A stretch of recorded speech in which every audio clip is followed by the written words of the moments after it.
Alright folks, welcome back to Let's Play Starflight 2 on the Mysterious JG. When last we were together, we were shooting copious amounts of pew-pews at the Canuck.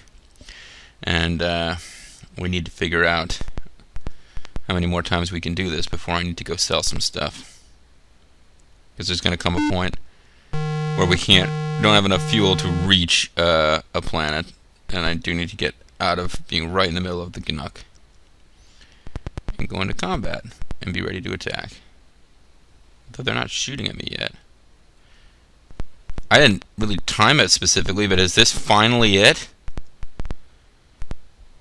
This is Captain Simo Guado of the powerful starship ISS Blue Dragon. You will cooperate and identify yourselves immediately or be annihilated. Are they finally going to listen to me? We're being scanned. I didn't realize. Wow, this is perfect. I cut off the video and I, got to the point where it was just like, no more. And now... Wow, receiving.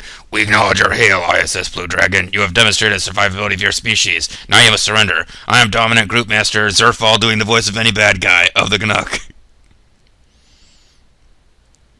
Cool, we're actually talking to the Canuck. What do you know? In the name of the... Oh crap, they all got cut off. As is our custom, I now extend to you the offer of compassionate uplift. Man, we missed the whole backstory. If you have proven worthy of this honor, if you accept, we shall engage in the ancient ceremony of acceptance and obligation. No, this is all wrong. We shall exchange a crew member. No. Crap. What is our answer? Our answer is terminate communications. My answer is I need to load because apparently they are ready to... We just cut off an incredibly important piece of dialogue there. I guess I clicked the space button too fast, or... No, I didn't want to save. Resume my current game. Save without quitting, it was. So I want to go in and encounter them fresh. I hope I didn't save, because I cut off communication in the middle of their attempting to offer me friendship, which might mean that I'd totally screwed up the whole game forever. Let's see if we're orbiting the planet. No! Oh, shoot. I didn't... What the hell? We nod your hail. Okay. Maybe we'll get the intro text again.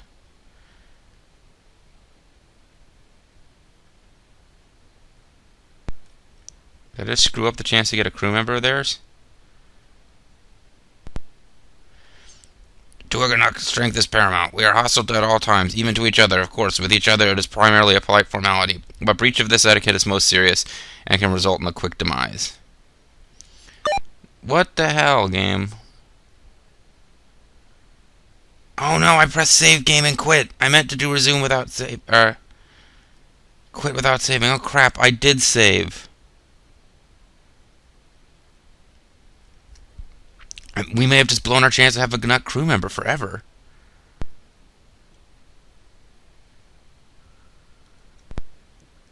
Oh no, I wanted a Canuck crew member. As you have surely noticed, we Canuck are not a species, but a coalition of bioforms from the planet of Garage, home of the Garage Cigar. She/it who eats, dweller of the Great Ring Mountain, compassionate, mother killer, bringer of change. General info. I want to find out what the most significant thing is. Garage Cigar, she/it who eats, is teacher to all Canuck. Garage Cigar is life, and Garage Cigar is death. She/it is the most powerful force in the universe. She/it is change. It is the dream of every Canuck to someday meet Garage Cigar and fight her it to the death. This sucks. How are we going to get a crew member out of them now?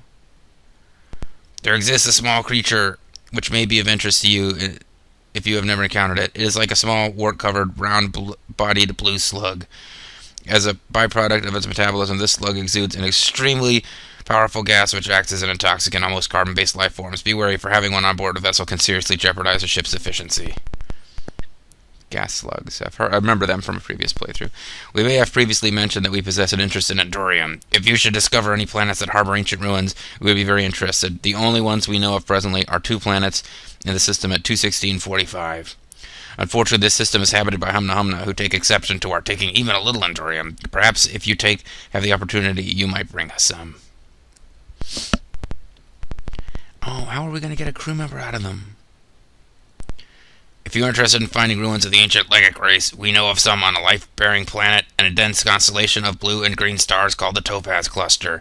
On this planet, you will find trees covered with fur and electronically charged with floating creatures. The only thing I can think of is to make an enemy of them and then befriend them again. Enough talking. Why talk when there is fighting to be done? Perhaps next time we meet, we can again test ourselves in combat. Oh, crap. Well, the Dweenal offered me a second chance after I messed up the first time. This time I was like trying to quit because I knew that we'd missed a bunch of text in the video. Oh, man. Be careful with your button presses, folks. But anyway, they'll trade with us now. This is perfect. Well, the fact that I might have permanently screwed up being able to get a Canuck crew member. This is perfect. And if we can get a Canuck crew member, I'll explain. If we did get a Canuck crew member, I probably would leave them at Starport, and I'll explain why. But they can be incredibly useful in the end game when you are doing a lot of combat. You are a better fighter with the Canuck crew member on board.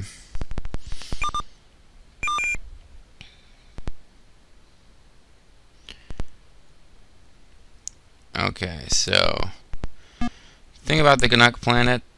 This appears to be a large sphere of blazing energy hovering several feet off the ground, approximately 3 times the size of the train vehicle. It moves rapidly over the ground with no visible means of propulsion. Within the sphere is a core of charged electrical energy that appears as writhing, dark, inverse lightning. The object or life form projects a crackling, throbbing, subsonic force that is intensely disturbing at close range, and at close range is utterly unbearable. And it's going to attack us. These other 2 guys, they'll also attack you on sight. And that's the thing about the Canuck homeworld. It's kind of internally consistent, the whole Canuck being about like survival of the fittest. As is explained in that text that we couldn't read. Their deal is that their whole religion is about how it's compassionate to kill anyone who is not able to, survive on their own. It is survival of the fittest. It's fittest. Survival of the fittest. It's they're Republicans. They believe that if you are not able to survive on your own, then you don't deserve to survive. So yeah. Once you can only make friends with them by destroying a bunch of them because you've basically proven that you're worthy, and you have to be hostile to them at all times. Although, as they said, it's considered a formality.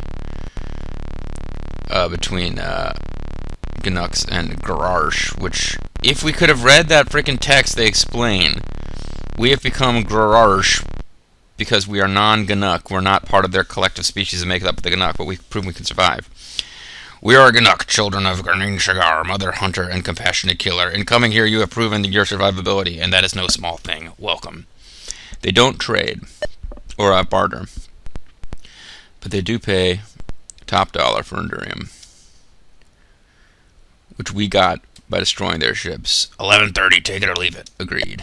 Sell it all. And we now have enough money to buy Class 5 lasers. What else have we got? They'll buy chromium, but we might need that for repairs. They won't buy cobalt because they're assholes, but we have a ton of cobalt now. And their ships are made of cobalt. Do you think they would be interested in selling cobalt? Or buying cobalt? What can we buy from them? We can buy phase inductors, which are actually a trade good that you need to use sometimes in this game. But, whatever. Let's buy some more shinium. If I buy this much shinium, I won't be able to afford those lasers we were talking about.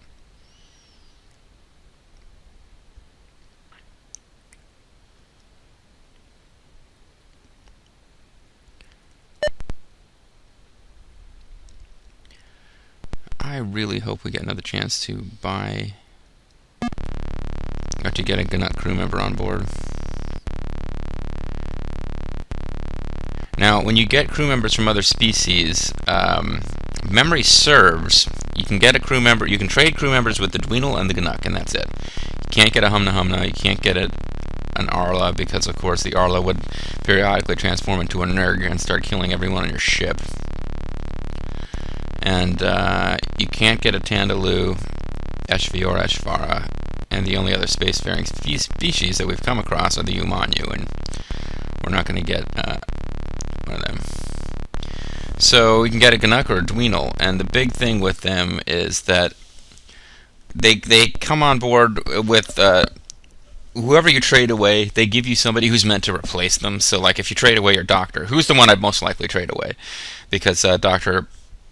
Anesthesia, I mean, I'm surprised. We got hit by a microwave beam and she survived. I'm surprised. Usually the LON are so delicate that that would kill them outright. But they'll give you somebody who has high stats. And what I found out playing around with it before is that with both the Dweedle and the Canuck, I'm not sure why, it doesn't really make sense, but both of those species can be trained up to 250 in anything, which almost suggests that they're smarter than all the other species. The Dweedle seem to have a low learning rate, so it takes a while to train them up. But I believe both species can be trained all the way up. Which means that, yeah, you can replace Anesthesia with like a Canuck Doctor who'll have like a healing of 250, and that's pretty awesome. I don't remember any side effects of having the Dweedle around. The hint book makes fun of how annoying they are to the rest of your crew, but that's it. The Canuck, however, it can be a major problem to have the Canuck crew member on board, in that if you use an obsequious posture in dealing with aliens, the Canuck crew member will kill themselves. Shame. And if you use a friendly posture too many times, they'll jump ship. They expect you to be hostile. So basically having a crew member on board makes communication a lot more difficult. Now, you can be hostile with the Dweedle and get away with it. And we haven't gotten anything useful out of the Dweedle, and you need to do that. You don't have to. I mean, we've got all the information we really need out of the other species. We could go for the rest of the game and never communicate in space with the Humna Humna again. You know, we can go to their trade centers. The trade centers doesn't matter. I mean, you're bartering. There's no hostile, obsequious, friendly posture. You're just bartering. So we could just studiously avoid using anything except hostile in space for the rest of the game, because you also have to. We have to talk to Gorzek again, and it doesn't matter what posture you use with Gorzek. He doesn't care. He's big freaking ancient machine. You can sit there and be like, we will destroy you. He's like, you know, whatever, I told you about the most valuable thing. You did what the plot told you to do, so I'm going to give you more information, whatever. So, I mean, I guess it's not that big of a deal to have a Canuck, but it really limits your ability to go out and try to get more information. So what I've done in previous playthroughs is gotten a Canuck on board and left them at Starport until we were ready for the end game, where you have to fly through the cloud. Because you guys have probably guessed by now that we are going to have to do some exploring in that cloud before the game is over. With the Canuck, when they come on, what was the other reason I'm pissed that whole thing got screwed up? When the Canuck comes on board, you will get a shield nullifier, that device the Humna Humna told us about. But if you try to use a shield nullifier with no Canuck on board your ship to run it, it will destroy your ship. So you have to have a Canuck crew member on board to use the shield nullifier. Now, you can go through the entire game and never use the shield nullifier, but it is useful, again, when you're fighting at the end of the game. At the end of the game, you're going to have to defeat large groups of those spaceships that I've been running away from. So having the shield nullifier and any other handy item we can get our hands on is going to make that much easier to survive. It's kind of like, you know, the end of Star Control 2 LP that I watched. It's fun. Like at the end of that LP, you're fighting with like spaceships from both factions of Urquan, and you know, early in the game that would be a huge deal. By the end of the game, the fact that they're in large numbers is making it still highly dangerous. But yeah, you need to be capable of dealing with that before you're ready for the end game. So let's fly around and try to get into more discussions with the Canuck and hope that somehow they will offer me a chance to join them again. Wait a second, I just realized my shields are down and my weapons aren't raised. They don't like that. you're supposed to be ready for combat when you talk to them, or they get pissed. I don't think they had scanned me, so I should be fine. If they scan you and see that you've got your shields down and your weapons unarmed, they'll attack. This is Captain Seymour Guado of the Starship ISS Blue Dragon. Identify yourselves immediately or be destroyed. We acknowledge your hail, ISS Blue Dragon. You have demonstrated the survivability of your species. Now you must surrender. I am Dominant Group Master. You will die in Nameless. Now, if I'm quiet, maybe they'll offer us a chance to switch crew members again. In the name of blah, blah, blah, blah, blah. Okay, so we missed it again.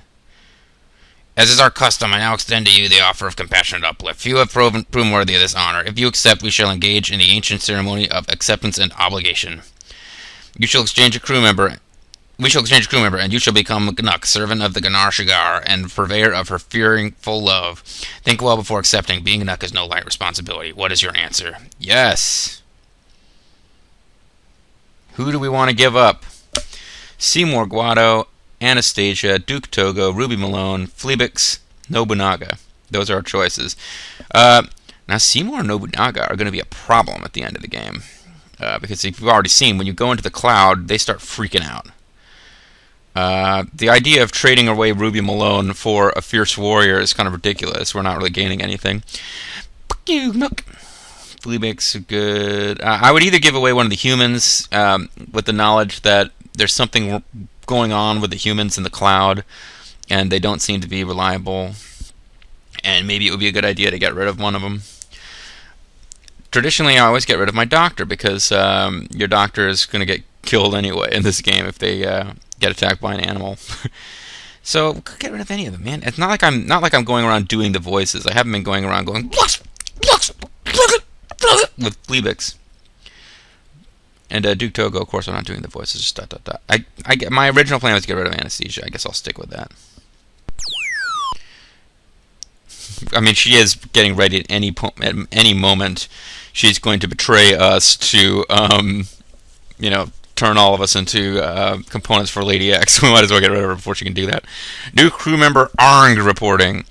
Your new crew member is carrying one of our shield nullifying devices. It will require 15 cubic meters of cobalt for use and should be used only if one of us is aboard your ship. The way of the Canuck is the way of aggression. To be Canuck, you must be aggressive at all times. Few are capable of such compassion.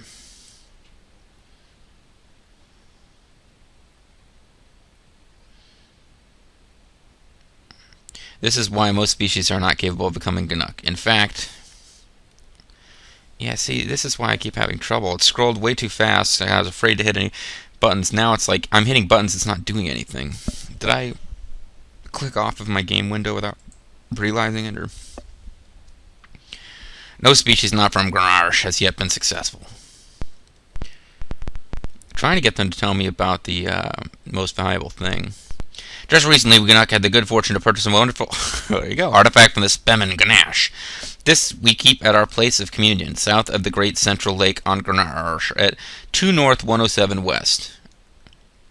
It is called the Eye of Garage Cigar, and it is a shining green color of Garage Cigar's eyes at night as it preys on the weak and unsuspecting. See, that's their goddess is something that wants to eat them. It may be that you have already investigated a peculiar anomaly that exists in space near the nebula of the Drafi Basti. If you want to know more of this peculiar phenomenon, the creatures to demand information from are the Arla, who are accessible during only the final 10 days of each month.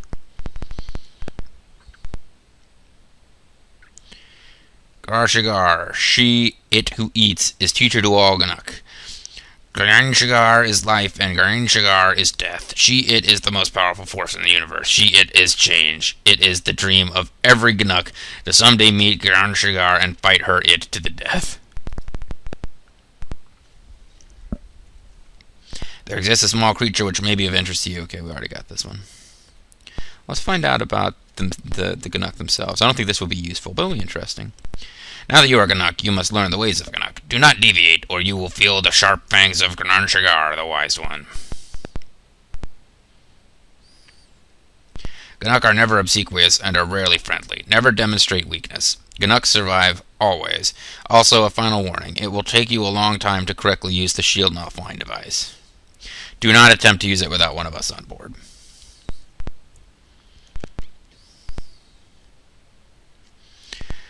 Canuck Cigar, in its love, was given our home planet of Garage has given our home planet of Garage an eccentric orbit which has led, thankfully, to cyclical periods of intense temperature change and intense solar radiation. In addition, she has provided Garage Cigar with extremely fierce and intelligent life forms. Garage is perhaps the most dangerous planet in the sector. We are blessed. It's just like a giant turtle thing, a slug with 6 eyes, and a robot. I don't understand the robots. That's really the part that throws me. Because of the intense environmental and competitive pressures, coupled with the high mutation rates from the solar radiation, evolution occurs on Garage at a phenomenal rate. Praise Canuck Cigar, bringer of change, almost overnight. Species appear and then, by her compassionate claw, find peace and extinction.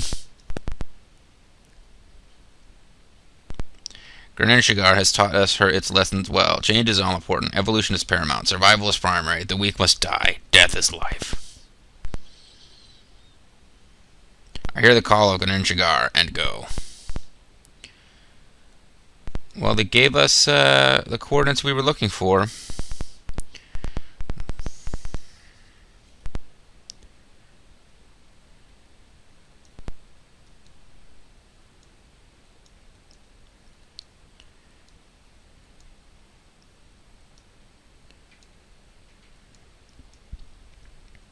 Okay.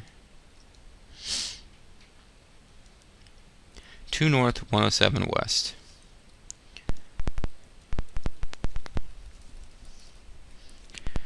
So this is it.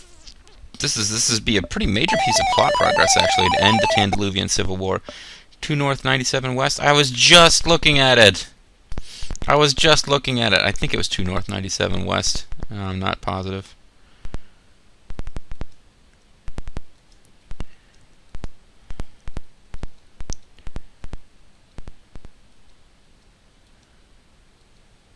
.107 west. Well, yeah, okay, so I'm glad I did double check. 2 north, 107 west, and now it's even on screen, so I have no excuse to lose it. Came real close to heading in the wrong direction here and going east. Yeah, it's like a half second of trying to remember. All right, east and west. Which one's left and which one's right? Forward or downspin? Or forward or outward? Downspin or upspin? Never mind.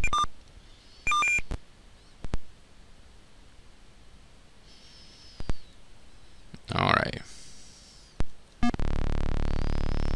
So let's just flat out steal this. The life form attacks Seymour Guado but misses. What life form? Okay, well there's a life form sitting on the ruins. It was a yellow hugger. Let's pick up the yellow hugger. The most valuable thing, 150. 0.1 quantity, 150 in weight.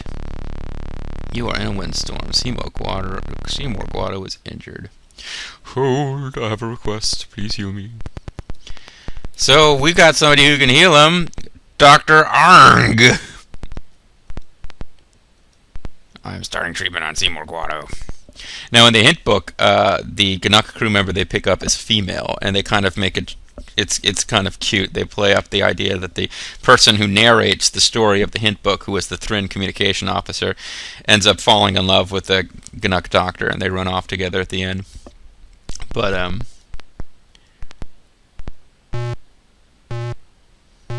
anyway.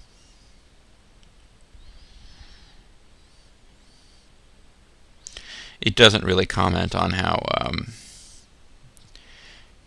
they can't be obsequious, because they tell as a story, as a narrated story, so you don't want your Canuck crew member to kill themselves.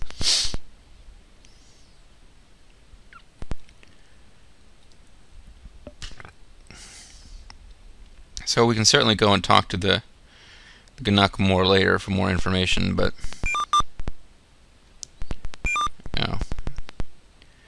I had taken all that stuff offline in order to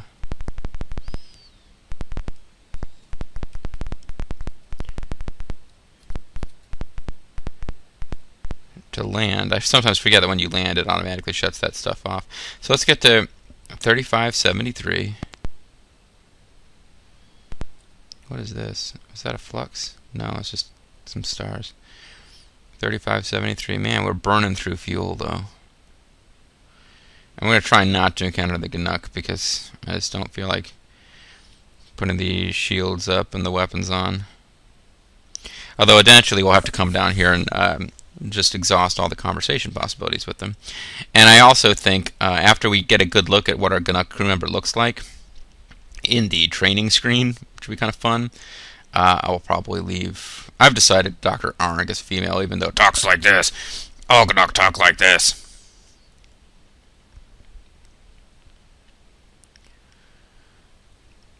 What, Barabba number 1? You're not in charge? What do you mean, Barabba number 1? We're not in charge. Barabba the one's like, ha ha ha, of course I am. I kind of lost the plot of Eternal Felina at some point. I watched every video of it. There came a point where I kind of lost track of what was going on. 3573.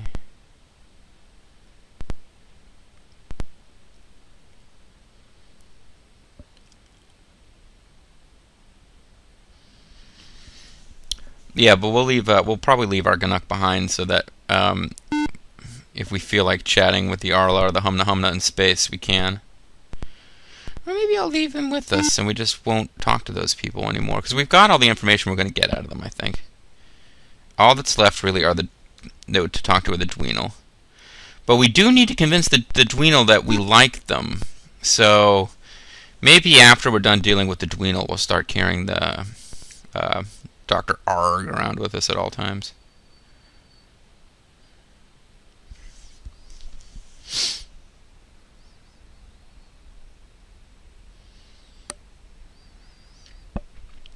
One technique that the hint book does recommend, which is worth trying out, those we read about blastopods. I've never bought one, and you can only carry 2.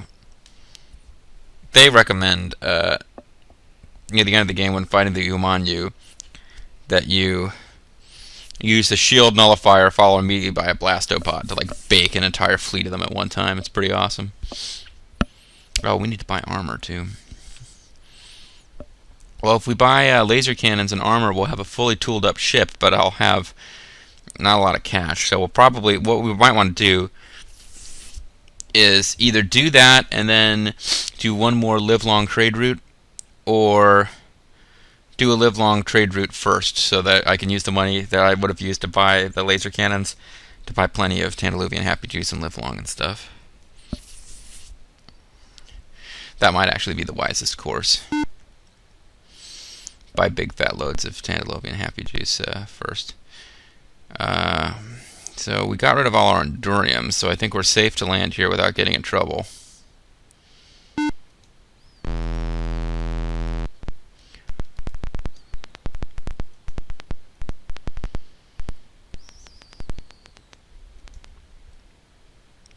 Yeah, we've got enough to buy Class 5 lasers, but we also need the armor. Now we don't have enough to buy Class 5 lasers anymore. Crap. Okay, so let's just no repairs are needed. Let's just do a trade route one more time. No new notices. No new colony recommendations have been filed. So our trading, that 152,990, that was all selling the Endurium we got by blowing up the their ship. So it seems cruel to the Endurium, but it was already stuck on their ship or whatever. So there's Arng. Type unknown. Durability 10, learning rate 8. So Canuck are awesome. It sucks that you have to be hostile at all times or they want to, you know, defect, but they're pretty awesome. But I think what we're going to do is have Captain Seymour, Science Officer Nobunaga, Navigator Fleabix, Ruby Malone the Engineer, Duke Toga Communications Officer, and we're going to go with Seymour as our doctor. And we'll just we'll pick Arng back up when it's time to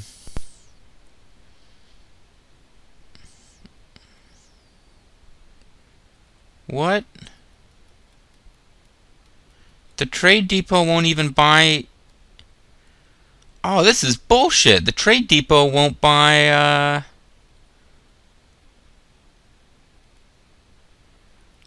They won't buy the minerals they sell us. I didn't know that. Oh man, it was a complete waste of time to pick up all those minerals. Well, shit. Let's buy one more aluminum and 5 molybdenum, and then we'll hold on to some of the cobalt for using the shield nullifier, but I don't expect to be using it that much. The titanium, well, we'll just have to keep our eyes open for a trade facility where we can actually sell that.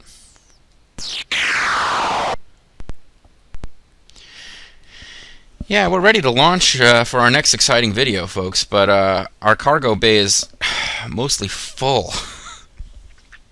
We've got to get rid of that titanium.